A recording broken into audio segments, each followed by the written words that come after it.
Okay lang po ba uminom ng alak kahit isang gabi lang kapag may okasyon?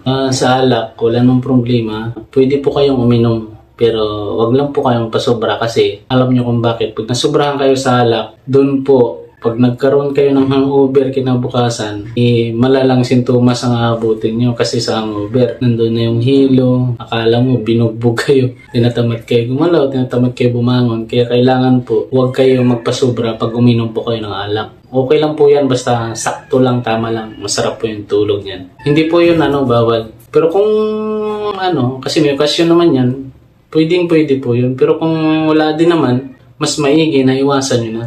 Yun po. Kuya James, naman po ang style na pagaling ka na sa anxiety? Salamat po.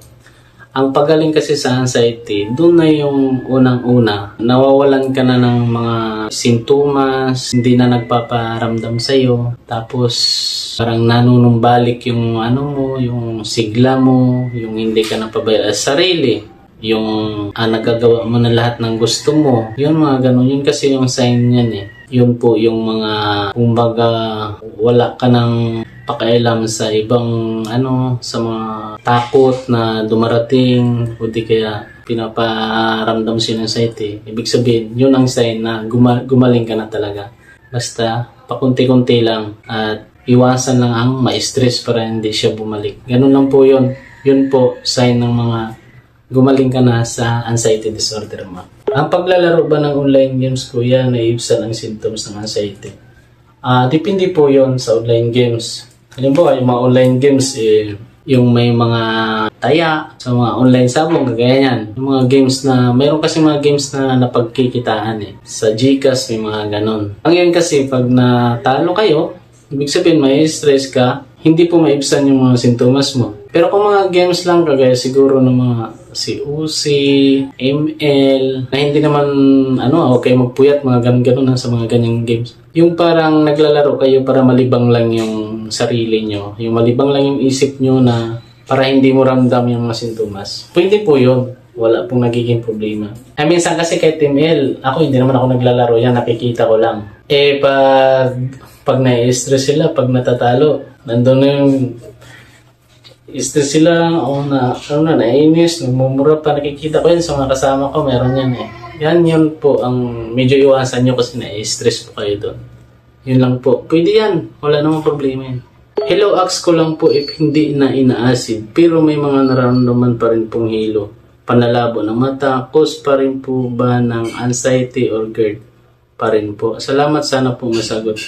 Yan po ay part ng anxiety. Kasi kahit hindi ka na ina-acid, wala ka namang acid. Kasi halos naman magkakaparehas yung mga sintomas niyan. Kaya siguro, ang nararanasan nyo ngayon o di kaya nararamdaman nyo, part po yan ng anxiety nyo. Kaya po, kagaya ng hilo niyan sa anxiety disorder kasi yan, mahirap tanggalin, matagal tanggalin, pero mawawala po talaga siya. Paano para sa lalaki na exercise po? Sa exercise, ako, basketball talaga. Jogging, lagi po kong, basta inuunat-unat ko lahat ng katawan ko. Yun pa ang exercise ko tuwing umaga, lalo na pagkagising. Bago po ako maligo. Nagpapawis ako ng konti, pahinga, tapos paligo. Yun lang. Ang exercise, takbo-takbo ka sa loob ng bahay, takbo-takbo ka lang. Ganun. Pero mas maganda naman, basketball ka. Di kaya umikot ka sa labasan nyo, mag-jogging po kayo, maglibang-libang kayo. Ganun dapat mas magandang exercise. Normal lang po ba na araw-araw parang pakiramdam mo mamatay ka na? Pag ganun na kasi yung pakiramdam mo, lagi, o di kaya madalas mo nararamdaman, ibig sabihin, mataas ang level ng anxiety mo. Disorder na po yan. Ang nangyayari sa'yo, nasa level 10 ng, ng anxiety mo. Huwag ka magkawala ng pag-asa, lalagpasan mo rin naman yan. Kailangan mo lang sapat ng kalaman, sapat na yung knowledge talaga kung paano siya mawala or paano mo siya makokontrol para paunti-unti mawawala po siya. Normal po yun na araw-araw masama talagang pakiramdam. Kasi lahat ng sintomas nandyan. Kasama po ng stress. Paano po kaya libangin ang sarili para maiwasan ang palaging pag-iisip na ikaw ay may sakit? Sa pagkokontrol na po yan. Kasi sa ngayon, siguro magulo pang isipan mo, puro na lang sakit iniisip mo, madali lang po yun. Ang gagawin mo dyan, magkaroon ka dapat ng sapat na kaalaman, sapat na dahilan para ma-control mo yan siya. Kasi pag wala ka talagang kaalaman dyan, puro iniisip mo, puro sakit, ay lalong lalala. Pero kung may mga kagaya niyan, kung mga sinusunod mo yung mga payo ng iba, payo ko, or kanino, wala namang problema. At least, nadagdagan yung isip mo na kaya mo siyang kontrolin. Yun po.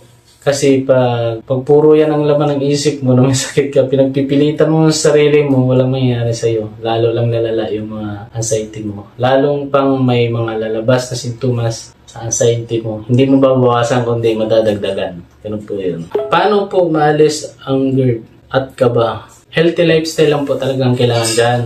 Tapos yung kaba naman, ibig sabihin, mayroon ka ng nervyos kaya ka kinakabahan. Dahil pag may sintomas ng GERD, kinakabahan, kaya nagkaka-nervyos kasi natatakot. Mga ganun po. Kuya James, sana manotice. Ask ko lang if na-try nyo na ba ulit magpatato. Balak ko sana kaso laging may agam-agam ako na baka ganto, ganyan. May nervous po kasi kayo, kaya sa lahat ng mangyayari sa buhay mo, di kaya kung anong yung gagawin mo sa katawan mo, nag-aalala ka na kaagad, di ba? Nag-iisip ka na kung ano, baka patato ako, masakit, o baka ganun. Kaya kasi, kadalasan talaga ng ganun, pinapangunahan yung isip nyo ng takot, pinapangunahan ng pangamba, pag-aalala sa sarili, baka kung anong may mangyari sa inyo, kaya ganun po yun. Huwag matakot kahit anong gawin sa katawan mo. Magpapatato ka, ginusto mo yan walang problema. Gawin mo.